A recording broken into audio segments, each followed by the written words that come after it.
Hi, my name is Kim Doyle Wille. I'm from Elgin, Colorado. Welcome to my kitchen. Today we're going to make a savory southwestern cheesecake that is so yummy. I've just had some bits and pieces of black bean and beet and regular tortilla chips that I went ahead and crushed up. I just had them around. So I've crushed up a cup and a half of tortilla chips. You can use just regular tortilla chips. I don't like seeing things go to waste with so many people going hungry in the U.S. So I just decided to use those up. And then in here I've got 1/4 of a cup of melted butter. Now all we're going to do is drizzle that over that. And we're going to go ahead and stir it up. Get all the butter integrated with the chips. Just that simple. And then we're going to press it into a 9-inch springform pan. Just press that right in, right to the edges, so we've got a nice little crunchy crust for this. There, we've got that all pressed in, so we've got a nice base. I'll put this in the oven, and I'll be right back. Okay, I've got this going over just a medium heat. You can hear it sizzling away. I'm just going to break that up a little bit more. Now, I have a little trick that I do with hamburger or with chorizo when I'm cooking it. I pour just a little bit of water over it because that will help break it up. And then I just take my good old potato masher and I break it up with that until it gets all nice. And that way we'll have nice little chorizo crumbles for the bottom of the cheesecake. So I wish you could smell this. This chorizo smells so good. Now chorizo is just a spicy Mexican sausage. But see how nicely these little crumbles came out? They came out just perfect. So I just checked the timer because I've got the crust in the oven, and this chorizo did only take 5 minutes to fry up. And as you can see, it's nice and browned up now. So I'm going to go ahead and just turn off the heat under that, and we'll let the pan just kind of keep that hot while our crust is cooking. This toasted corn tortilla smell is really nice. I am just loving these new containers. Aren't they just beautiful? The Philadelphia cream cheese has their different flavors in. Now today we're going to use 2 8-ounce garden vegetables. At our store we only had the 1/3 less fat, so we get to eat less calories today in this. So I'm going to open these up and we're just going to mix them with some eggs. Now I chose this vegetable flavoring because I thought, oh, it'll make it really a nice, bold flavor. It'll add that little vegetable zest to this and give it just an extra nice, bold flavor with this. So we've got 1 in. We'll go for 2 here.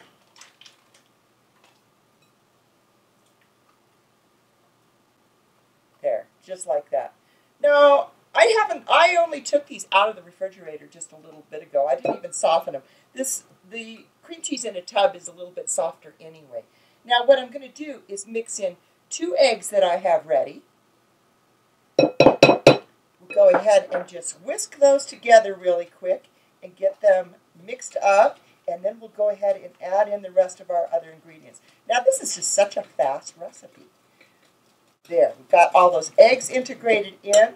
Now, I took 1/4 of a cup of diced red onion that I've already diced up. I split it in half. I've got 2 tablespoons of diced red onion here that we're going to put in the filling, and then I reserve 2 tablespoons that we'll use later for the garnish. I've got 2 tablespoons of diced fresh jalapeno.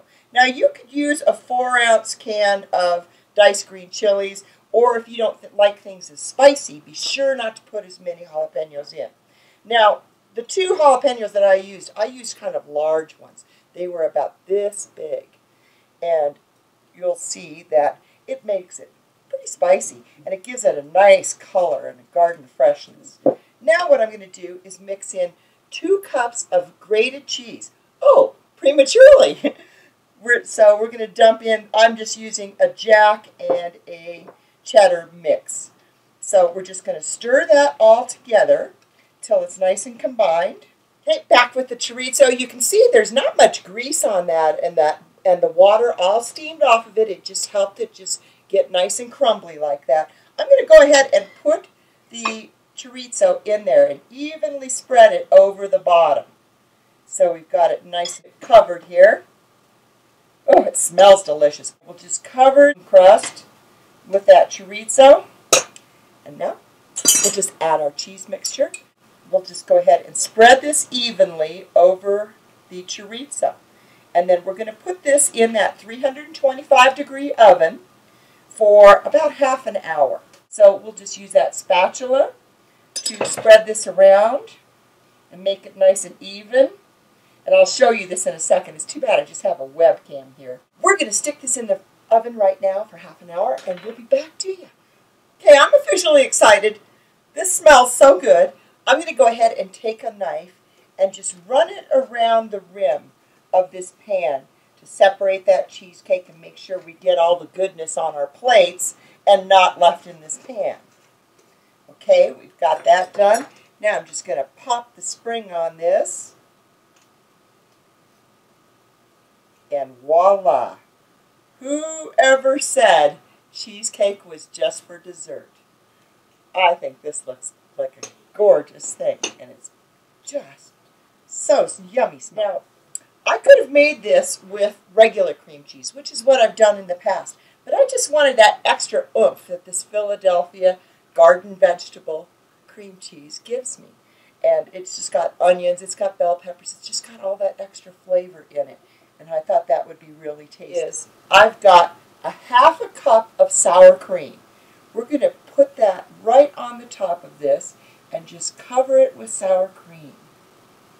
And see, we can add all the sour cream because we used a third less calories on the cream cheese. So we just kind of evened it out here tonight. Now, I've got 1 cup of diced Roma tomatoes. You could use any kind of tomato. So I'm going to just use my hands like Julia Child used to do. And we'll just put these tomatoes right over the top of it to decorate it. Nice and evenly. Here are the 2 tablespoons of reserved diced jalapenos that I have. I also reserved 2 tablespoons of the diced red onion, or Bermuda onion, some people call it. Some people call it purple onion. I've got half a cup of diced cilantro. We're just going to sprinkle that right over the top too. See, remember earlier when I was telling you this had a nice, fresh, garlicky taste? Well, this just tops it off and makes it just luscious and fresh. I'm going to go ahead and put 1/4 cup of diced black olives. Now, some people I've been finding lately don't like black olives, so you might just want to also just serve these on the side in little bowls, just like I just had them, and let your guests put their own condiments on. But I wanted the effect for the beauty of this. Now, I don't know if you can see that, how beautiful this came out. I'll go ahead and plate it up. Okay, I've got it all cut up. I can't wait to dig in. It smells delicious. Now look at that, how beautifully that stands up. It ain't your mama's cheesecake. So we're just going to slide that onto the plate.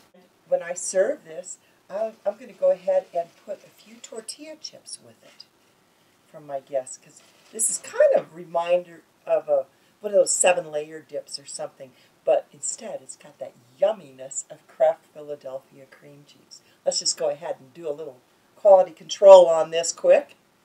Oh, and see, the crust stood up. It's a beautiful crust with all those colors in it.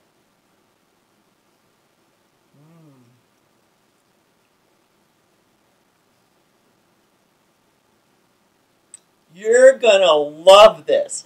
It's just perfect.